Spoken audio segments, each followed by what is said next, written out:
Chapter 8. We continue to do what we know to do until we change what we know to be true. Bev Milun.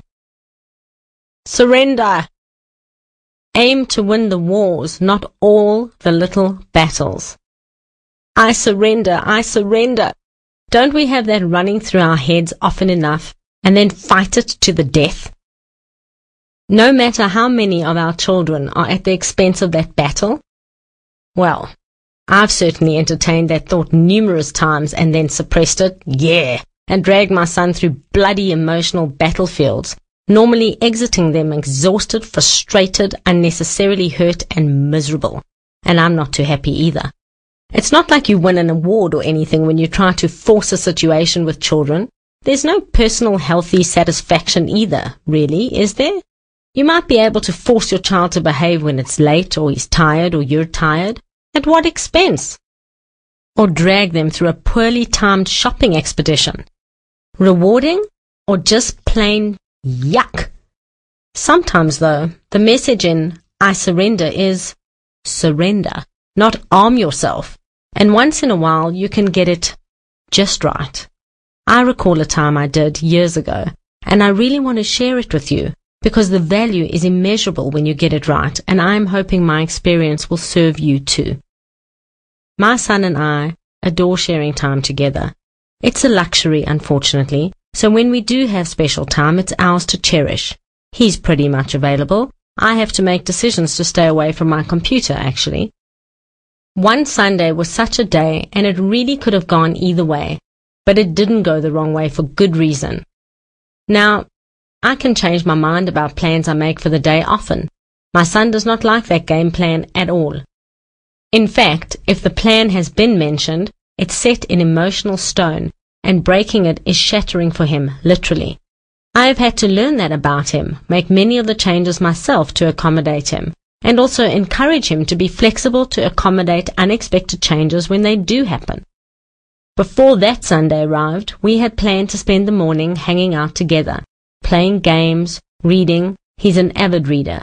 At least I'm sure he'll be when he can read one day. At the moment, reading means, "Mommy, read this please," and then again and again and again.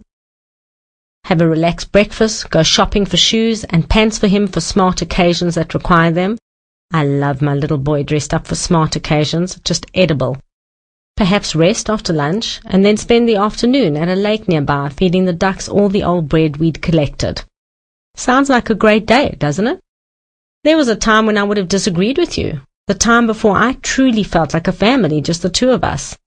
There's definitely room for someone to join us and other little someones too, but for now, we are our own whole family, regardless of the dynamics of people and families around us, which is such a wonderful feeling.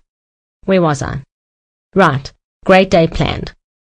Started out great too. I woke up with my son, who had jumped snuggling next to me in bed, and we started chatting about the day ahead.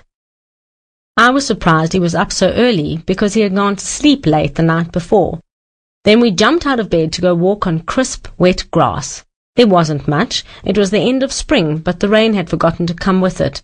We abandoned the idea and were soon distracted with his rubber band-propelled plane, flying it up and down the garden.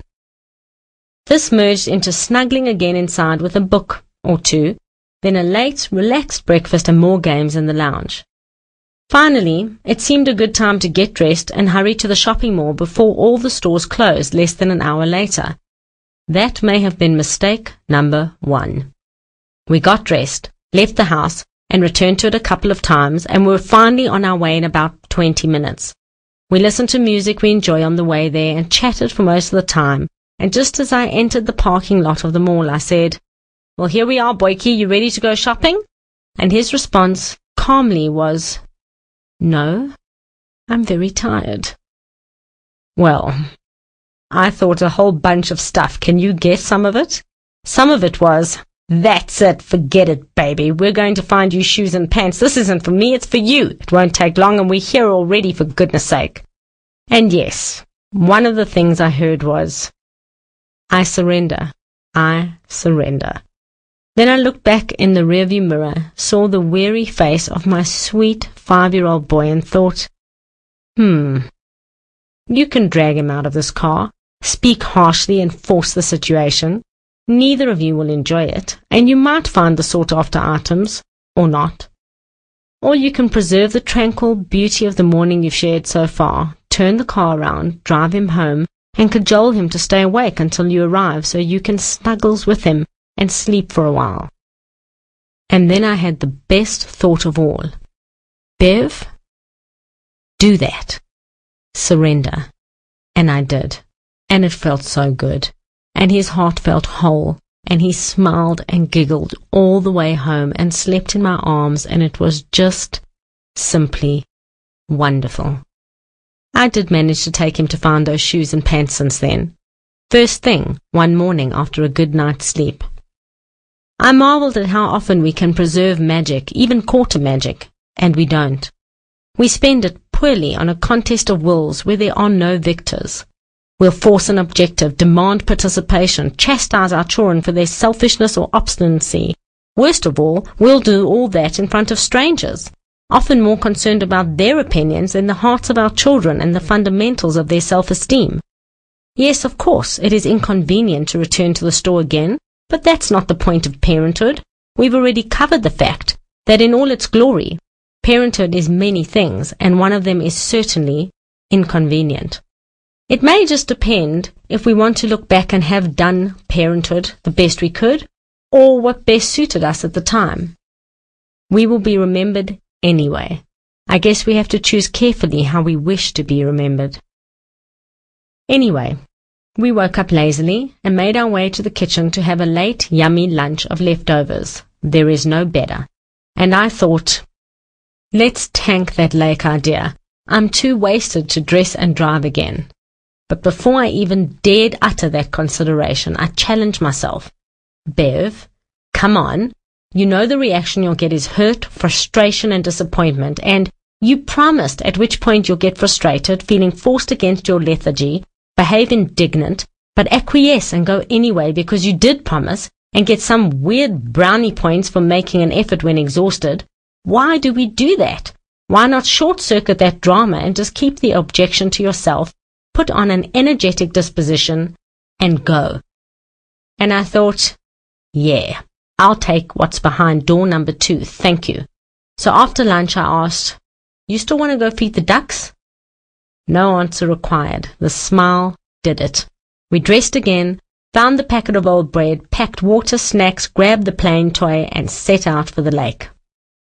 The little rowboats were out on the lake, and I knew resistance was futile, and what for? The day had been textbook precious so far. Why not stretch even further and row? The lake is surrounded by a multitude of rich green trees with an island in the center where the bird life nest. Very pretty. We got boat number 1, which was very important apparently. A sweet little yellow boat, an oar on either side, and no boatman to row it. Just me.